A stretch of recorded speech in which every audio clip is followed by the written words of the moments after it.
Hello दोस्तों, अगर आप चैनल पर नए हैं तो चैनल को सब्सक्राइब करना मत भूलिएगा।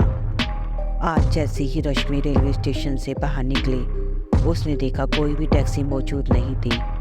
अभी तो सिर्फ 10 बजे थे। इस समय तो यहाँ बहुत सारे टैक्सी वाले होते थे। रश्मि आज वैसे भी बहुत परेशान थी। उसके पापा ने अपने दोस्त के बेटे से उसकी शादी पक्की कर दी थी। सब कुछ अचानक कैसे होगा? ऐसे कैसे किसी लड़की के लिए हाँ कर दूँ? उसने मोबाइल से ऑनलाइन बुकिंग शुरू की। 2 राइड कैंसिल हो गई। अपने पापा को फ़ोन लगाने लगी, मगर फ़ोन नॉट रीचेबल था। उसे समझ नहीं आ रहा था कि वह यहाँ से घर कैसे पहुँचेगी। अब तो किसी से लिफ्ट लेनी पड़ेगी, मगर रात के वक्त किसी से लिफ्ट लेना भी तो खतरे से खाली नहीं होगा। क्या करूँ सोचते हुए वो अपना ट्रॉली बैग घसीट कर मेन रोड पर ले आई और किसी टैक्सी या कैब का इंतज़ार करने लगी। कुछ देर बाद एक टैक्सी उसके सामने आकर खड़ी हुई। टैक्सी की हालत बहुत ख़राब थी, मानो वो बरसों पुरानी टैक्सी हो। ड्राइवर भी एक महिला थी। टैक्सी ड्राइवर ने टैक्सी का दरवाज़ा खोला और रश्मि उस टैक्सी में बैठ गई। अपनी सोसाइटी के बाहर उतरकर जैसे ही रश्मि पैसे देने के लिए पलटी, उसे ध्यान आया कि वह अपना लैपटॉप बैग तो टैक्सी से निकालना ही भूल गई। वो तुरंत लैपटॉप बैग लेने के लिए पलटी, पर उसने देखा वहाँ तो कोई टैक्सी थी ही नहीं, मगर उसका लैपटॉप बैग ज़मीन पर रखा था। वह घबरा गई। अचानक टैक्सी कहाँ चले गई। वो तुरंत चौकीदार के पास पहुंची और उसने टैक्सी के बारे में पूछा तो वह हंसने लगा। बोला, मैडम क्यों मजाक कर रही हो? आप अभी पैदल तो चलकर आई हो। रश्मि उसकी बात सुनकर हैरान रह गई। वह तो टैक्सी से आई थी, उसे कुछ भी समझ नहीं आया। मगर उस दिन के बाद से उसे अंधेरे में निकलने से डर लगने लगा। अब तो रात को उसे भयानक भयानक सपने आने शुरू हो गए। घर वालों ने इसे डॉक्टर को दिखाया तो डॉक्टर ने बताया इसे नाइट्रोफोबिया यानी अंधेरे का डर है। मगर रश्मि इन बातों को मानने के लिए तैयार नहीं थी। उसे तो हर वक्त लगता कि सच में उसके ऊपर किसी आत्मा का साया है, कोई रात के वक्त उसके साथ मौजूद रहता है। उसके मम्मी पापा ने उसे समझाया, बेटा अगर तू उसी रात के बारे में सारी जिंदगी सोचती रहेगी तो तेरा जीवन मुश्किल हो जाएगा। तुझे वह सब कुछ बुरा सपना समझ के भूल कर आगे बढ़ना होगा। वैसे भी अभी हमने तेरी शादी के बारे में सोचा है।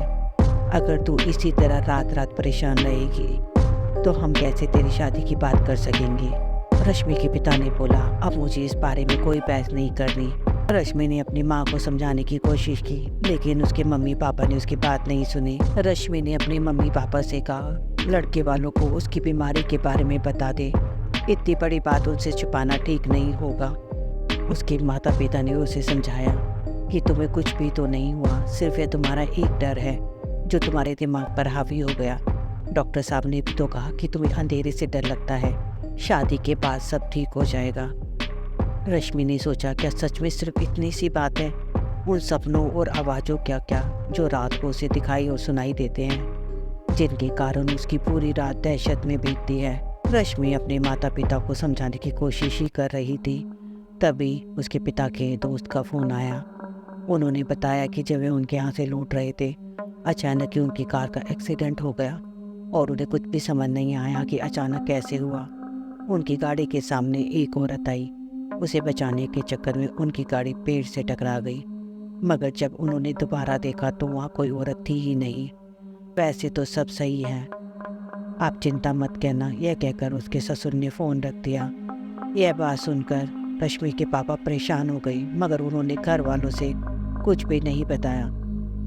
उसी रात रश्मि को सपने में एक बहुत ही भयानक महिला नजर आई। उसने उससे कहा, तू इस दुनिया में अकेली रह जाएगी, मैं सबको ख़त्म कर दूंगी। इस पूरी दुनिया में अकेली, बिल्कुल अकेली। बोलकर भी नए संबंध मत बनाना, वरना आज तो केवल उन्हें डरा कर छोड़ा। एक छोटा सा एक्सीडेंट हुआ, मगर अगली बार उनकी मौत पक्की है। यह ख्वाब देखकर रश्मि डर के मारे चीखने लगी। उसकी माँ उसके कमरे में आई और पूछा, क्या बात हुई, क्यों परेशान है? रश्मि ने जैसे ही अपने सपने की बात उन्हें बताई, उसके पिता का चेहरा सफ़ेद हो गया, क्योंकि कुछ ही देर पहले उन्हें एक्सीडेंट के बारे में पता चला था। अब उन्हें कुछ कुछ रश्मि की बातों पर यकीन होने लगा। रश्मि ने कहा, माँ मैं यह शादी नहीं कर सकती। मैं अपनी खुशी के लिए किसी और की जान को खतरे में नहीं डाल सकती। पहली बेटी की ऐसी हालत, अब वो शादी के लिए मना कर रही थी। यही सोचकर उसके माता पिता परेशान हो गए। कुछ दिनों बाद जब रश्मि सो रही थी, उसके कमरे की लाइट ऑन ऑफ होने लगी। कमरे में बहुत तेज बदबू आ रही थी। उसने आंखें खोलकर देखा तो उसके पलंग पर एक महिला बैठी थी, जिसका पूरा चेहरा बालों से ढका था। वह चिल्ला उठी, कौन हो तुम? रश्मि की आवाज़ सुनकर उस महिला ने अपना चेहरा ऊपर किया। उसकी भयानक शक्ल देखकर रश्मि की चीख निकल गई। यह वही औरत थी जो कुछ दिन पहले उसे सपने में दिखाई दी थी। रश्मि की चीख सुनकर उसके मम्मी पापा भी कमरे में आ गए, मगर तब तक वह औरत वहाँ से गायब हो चुकी थी। रश्मि ने कहा, माँ मेरा यकीन करो, वो अभी यहीं बैठी थी। अब रश्मि की बातों पर उसके माता पिता को यकीन होने लगा था। रश्मि झूठ नहीं बोल सकती थी। इतना सब कुछ वहम नहीं हो सकता था, क्योंकि भले ही डॉक्टर रश्मि की बीमारी को नाइट फोबिया का नाम दे दे, मगर रश्मि जो इमेजिन कर रही थी उसका क्या। और फोन पर जो उसके ससुर ने कहा। अगली सुबह ही वह लोग हनुमान मंदिर के पुजारी के पास पहुंचे। उन्होंने सारी बातें बताई। पंडित जी ने हनुमान जी के चरण से सिंदूर निकालकर एक ताबीज को लगाया और ताबीज को देते हुए बोले, यह लड़की की समस्या क्या है यह तो आपके घर आकर ही पता चलेगा, मगर उसकी सुरक्षा के लिए ताबीज उसकी दाहिनी कलाई पर बांध देना। आने वाली पूर्णिमा को मैं अपने कुछ शिष्यों के साथ आपके घर आऊँगा, हर समस्या का समाधान निकल जाएगा। वे लोग ताबीज लेकर लौट रहे थे। वे अचानक रास्ते में उनकी कार का एक्सीडेंट हुआ और कार पेड़ से टकरा गई। रश्मि के माता पिता को चोट लगी और उन्हें देखा कोई अजीब सी महिला उनके सामने खड़ी है। उसका रूप देखकर वह समझ गए कि यह वही महिला होगी जिसके बारे में रश्मि बताती थी। दोनों डर गए। वह उन दोनों की तरफ आगे बढ़ी, अपने हाथों से उन दोनों की गर्दन पकड़कर हवा में लटका दिया। रश्मि के माता पिता की सांस घुट रही थी। तभी उन्हें ताबीज का ध्यान आया। उन्होंने अपनी जेब से ताबीज निकालकर उस महिला को छुआ। वह तुरंत वहाँ से गायब हो गई। वे लोग घर पहुँचे। उन्होंने वो ताबीज रश्मि को पहना दिया ताकि उसकी रक्षा हो सके। वह लोग सोच रहे थे, कौन है आफत जो हमारी बच्ची के पीछे पड़ रही है। यह तो पंडित जी के आने के बाद ही पता चलेगा। पूर्णिमा के दिन पंडित जी अपने शिष्यों के साथ वहाँ पर आए। पंडित जी ने पूजा शुरू की। पूजा शुरू करे हुए कुछ ही देर हुई थी कि वह आत्मा आकर उनके सामने बैठ गई। पंडित जी ने गुस्से में कहा, कौन है तुम? इस लड़की को क्यों परेशान कर रही है? उस आत्मा ने कहा, मैं कोई भी हूँ, तुझे इससे क्या, चला जा वरना तेरा अंतिम समय आ जाएगा। पंडित जी ने कहा, तू क्या मारेगी? मैं तो तुझे खुद ही इस बंधन से मुक्त करने आया हूँ। आत्मा ने कहा, तू क्या मुझे मुक्त करेगा? पहले तू खुद को तो बचा ले। उसने दोनों हाथ हवा में उठाए तो पंडित जी और उनके शिष्य हवा में उड़ने लगे। यह देखकर वे आत्मा जोर जोर से हंसने लगी। फिर उस आत्मा ने कहा, मेरी शादी उस लड़के से नहीं हुई तो मैं इसकी भी नहीं होने दूंगी। पंडित जी ने कुछ मंत्रों का जाप किया। वे वापस जमीन पर आ गए। उन्होंने हाथ में गंगा जल लेकर जैसे ही उस आत्मा के ऊपर डाला, आत्मा कुछ पल के लिए शांत हो गई। फिर वह रोते हुए बोलने लगी, मुझे मुक्ति दिला दो, मैं कई सालों से भटक रही हूँ। पंडित जी ने कहा, कौन हो तुम? उस लड़की के पीछे क्यों पड़ी हो?